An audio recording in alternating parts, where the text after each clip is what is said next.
En découvrant le charme diversifié des traditions et de la culture moderne de la ville, nous sommes arrivés à Hangzhou, le dernier arrêt de notre visite du canal. Dans cette visite, avec une longue histoire mais de l'air jeune, nous rendrons visite au cousin de Chen, un blogueur culinaire qui utilise les nouveaux médias pour mélanger la nourriture et la culture. J'ai décidé de terminer une émission en direct de la nourriture du canal avec lui. Nous sommes rencontrés au vieux port Gongchen, le terminus du grand canal Beijing-Hangzhou. La cuisine de Hangzhou chez la grand-mère est notre premier arrêt. Des poissons et des crevettes de rivière sont les ingrédients clés de la cuisine de Hangzhou. Les crevettes en texture cristalline au parfum de thé Longjing du lac Xihu. L'unique mariage des saveurs laisse ses marques dans les esprits gourmands.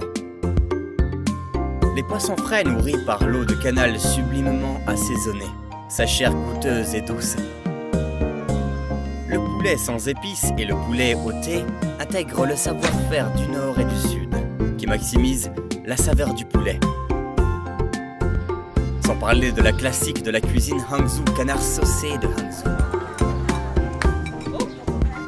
Nos spectateurs de cette émission en direct, nous avons voulu mettre en avant dans ces œuvres culinaires leur innovation venant de la tradition. Après le dîner, nous sommes venus au musée d'artisans. Le canal a apporté à la ville de Hangzhou non seulement ses saveurs, mais son dynamisme dans la culture artisanale. On peut dessiner des motifs de canal à main levée sur un parapluie en papier à l'huile. Ou essayer de fabriquer des ciseaux à la main guidés par le maître du métier. Ensuite, nous sommes arrivés à la rue Xiaoheishi, dans ce quartier transformé avec le développement du canal. Habite aujourd'hui un mode de vie convivial, rare de nos jours. Nous avons pris un thé de l'après-midi au bord du canal. Les plats délicieux au bord du canal peuvent aussi être frais et bourgeois. Le canal de Hangzhou est une série de traditions et modernités. Nous avons pris un bateau-bus pour voir une autre façade de Hangzhou. La vue des rivages passe des pavillons au gratte-ciel.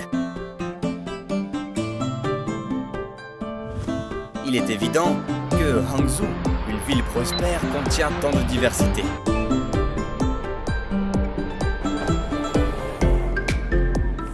Le canal apporte la vitalité et l'inclusion à la ville, ainsi que des délices de tout le pays. Les cuisines nationales et même mondiales se rassemblent ici. De la cuisine épicée, douce, fraîche, riche, des façons innovantes de manger sont incorporées dans le concept de vie, et les gourmandises atteignent tous les coins de la ville.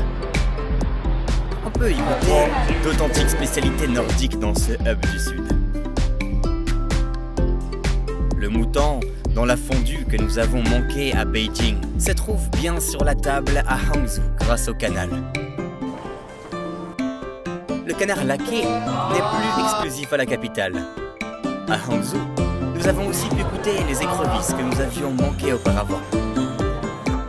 Les barbecues de toutes les saveurs stimulent les papilles gustatives à la tombée de la nuit. La ville du canal accueille maintenant plus de gens et dégage encore plus d'énergie avec une attitude plus inclusive.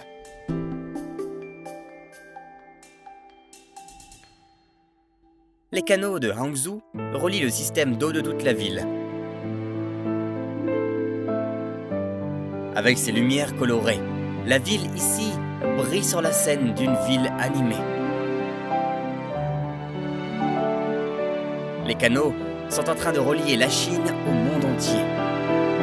Nous nous sommes pris photo avec ce paysage tant animé. Entre les fous rires, nous avons reçu un appel de la mère de Chen, qui nous a invités à Yangzhou pour une réunion aux fêtes de la mi-automne.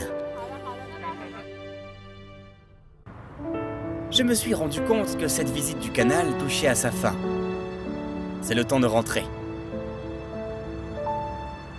Nous sommes rentrés chez mes parents à Yangzhou pour la fête de la Lune, en train à grande vitesse. Malgré la séparation de quelques jours, ils sont plus chaleureux que jamais. Mon oncle a apporté le poulet épicé préféré de Chen et une grosse carpe de Taier Tzuwang. Ses grands-parents sont également venus avec les nourritures délicieuses et rustiques de Huaiyan. Toute la famille a montré ses meilleurs plats pour le dîner de famille ce soir-là.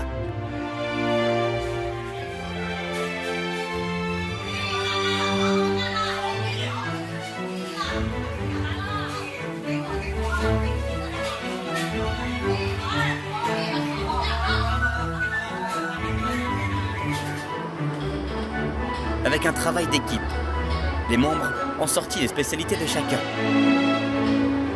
en ramenant à la table familiale toutes les spécialités délicieuses du canal que nous avons rencontrées auparavant. Bagel, carpe, chasan, crêpes, riz sauté, gâteau de lune et ainsi de suite, tout y est. Ce dîner de famille a réuni les cuisines du Nord et du Sud, tout comme la concentration et la fusion de saveurs des dizaines de milliers de familles sur les canaux. En la nuit de cette fête qui représente la pensée à sa famille, les membres de la famille qui ne sont pas vus depuis des années savourent ce moment en levant les verres. Le Nord et le Sud se mêlent à cet instant. L'amitié sino-étrangère prend tout son sens.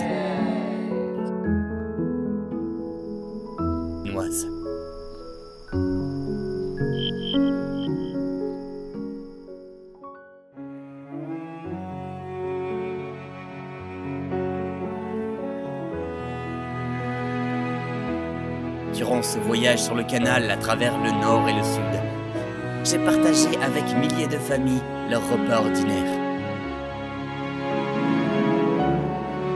Le canal apporte ses aventures culinaires dans la vie de tous ces gens. Le canal est le témoin de cet amour à sa famille.